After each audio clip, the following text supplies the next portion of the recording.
क्या आप जानते हैं दुनिया भर में हर साल करोड़ों लोग इस ब्लड प्रेशर की वजह से सीवियर हेल्थ कॉम्प्लिकेशन का शिकार होते हैं। इसको साइलेंट किलर कहा जाता है। क्यों? क्योंकि कई केसों में सिम्टम्स भी कुछ नहीं होते हैं, आदमी को पता ही नहीं चलता है कि उनको बीपी की बीमारी है, और पता चलता है तो काफ़ी देर हो चुकी होती है। ब्लड प्रेशर हमारे जीवन की सबसे खतरनाक बीमारी है। आज के वीडियो में हम ब्लड प्रेशर का पूरा ऑटोप्सी करेंगे। क्यों होता है, कैसे होता है, कैसे हम इससे बच सकते हैं, ये सारी बातें इस वीडियो में मैं आपसे आज करने जा रहा हूँ। Hello everyone, I am doctor Saurabh Tripathi and you are watching medical matrix.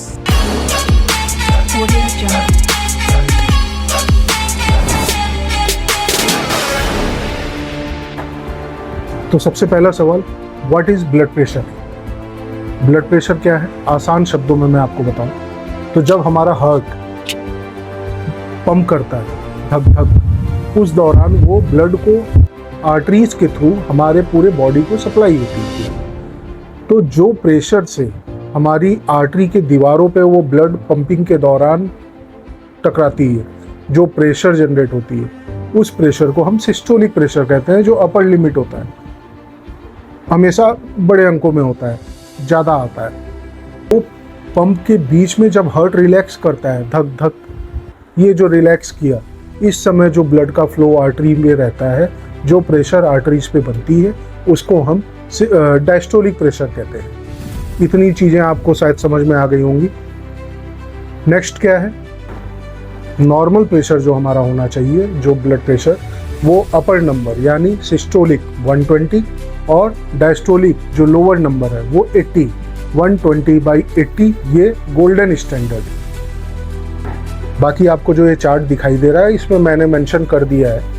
इससे आप देख के समझ सकते हैं कि बीपी की नॉर्मल वैल्यू, अपर वैल्यू या लोअर वैल्यू क्या है। अगर आपका बीपी 180/120 है तो ये एक मेडिकल इमरजेंसी है। इसको इग्नोर बिल्कुल मत करिए और तुरंत डॉक्टर के पास जाइए, तुरंत डॉक्टर से संपर्क करिए।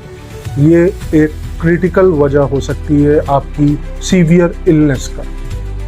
अब आते हैं मेन मुद्दे पे कि ये होता क्यों है, ब्लड प्रेशर आदमी का बढ़ता क्यों है, क्यों लोग इतना परेशान है ब्लड प्रेशर के बारे में। असली वजह हमारे घर में छुपा है, हमारा लाइफस्टाइल। जो हमारी लाइफस्टाइल है वो पहले से काफ़ी बदल चुकी है। मेन रीज़न हमारा दिनचर्या। आप अगर रेस्ट ज़्यादा करते हैं, वर्कआउट नहीं कर रहे हैं, सबसे बड़ा कारण वो है बीपी बढ़ने का। दूसरा, ज़्यादा नमक खाने से, उससे बीपी बढ़ती है। आर्टरीज जो है, हमारी जो आर्टरीज होती हैं वो स्टिफ हो जाती है, ज़्यादा एज हो जाती है, तो एक एज के बाद आर्टरीज स्टिफनेस हो जाती है, जिस कारण से बीपी हमारा शूट हो जाता है, बीपी बढ़ जाता है। और स्ट्रेस जो आजकल आम हो गई है लोगों के बीच में, हर एक किसी को स्ट्रेस है। ये स्ट्रेस आपको फ़ायदा तो मुझे नहीं लगता किसी एंगल से पहुंचाता होगा, लेकिन हाँ, नुकसान ज़रूर करता है, क्योंकि हाँ, ये भी आर्टरीज पर असर करता है और उसको स्टिफ करता है, जिस कारण से ब्लड प्रेशर की शिकायत हमको झेलनी पड़ती है। अल्कोहल, स्मोकिंग, ये सारी चीज़ें भी मेन कारण है बीपी बढ़ने का। तो बीपी बढ़ने के मेन कारण मैंने आपको बताए। इन चीज़ों से अगर हो सके तो दूरी बनाकर रखिए, तभी हम बीपी से दूर रह सकते हैं। जेनेटिक्स भी होता है। अगर आपके फैमिली में हिस्ट्री रही है, दादा, परदादा, पापा, मम्मी, किसी को अगर ये बीमारी है, तो आप में रिस्क फैक्टर ज़्यादा हो जाता है। इसका मतलब ये नहीं कि उनको है तो आपको होना ही होना है, कोई ज़रूरी नहीं है, लेकिन हाँ, एक रिस्क फैक्टर आपके पास है कि अगर आपके मम्मी पापा दादा दादी को है तो आपको हो सकता है। अगर आपने थोड़ी भी लाइफस्टाइल अपनी बदली या बुरी हैबिट में रहे तो चांसेस ज़्यादा है होने के।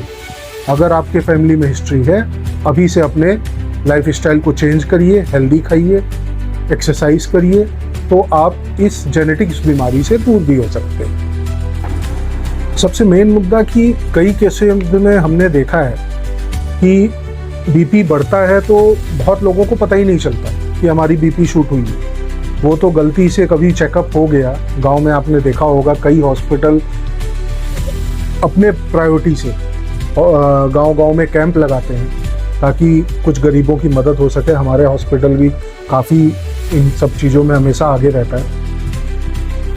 तो उस कैंप में लोग आते हैं अक्सर, सर्दी खांसी जुकाम, बीपी की हमारे बीमारी नहीं है, शुगर हमको नहीं है, बस सर्दी है, हमको जुकाम है, बुखार है, दवा दे दीजिए।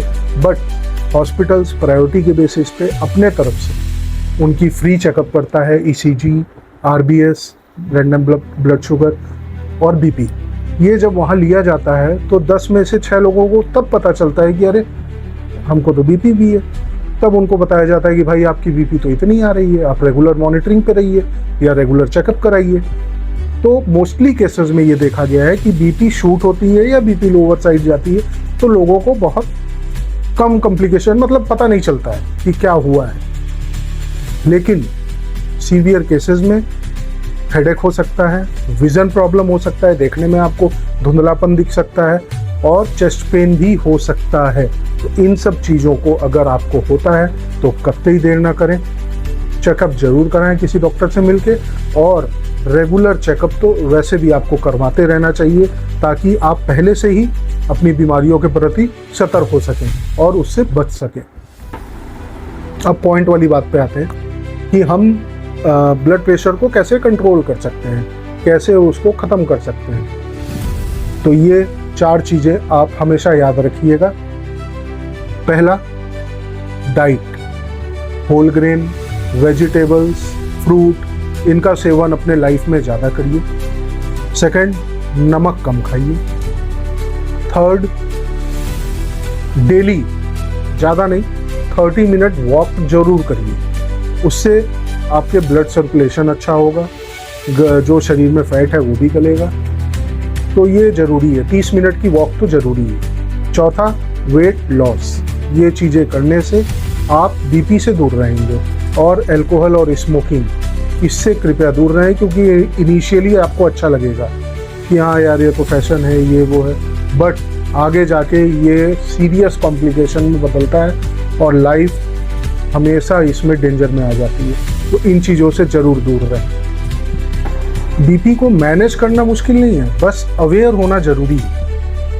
तो आप भी अवेयर रहिए, अपने बीपी को मैनेज करिए। मैंने जितनी बातें बताई, अगर आपको उसमें कहीं भी डाउट है तो आप नीचे कमेंट बॉक्स में ज़रूर लिखिए। बाकी अगर मेरी वीडियो आपको इन्फॉर्मेटिव लगी है तो प्लीज़ मेरे चैनल को लाइक करिए, सब्सक्राइब करिए और ज़्यादा से ज़्यादा शेयर करिए। मेडिकल चैनल का हिस्सा बनिए ताकि आपको आगे भी मेडिकल की सारी चीज़ें मैं आपको अपने वीडियो के माध्यम से बता सकूं। अगली बार मिलने तक stay healthy and stay safe. Thank you.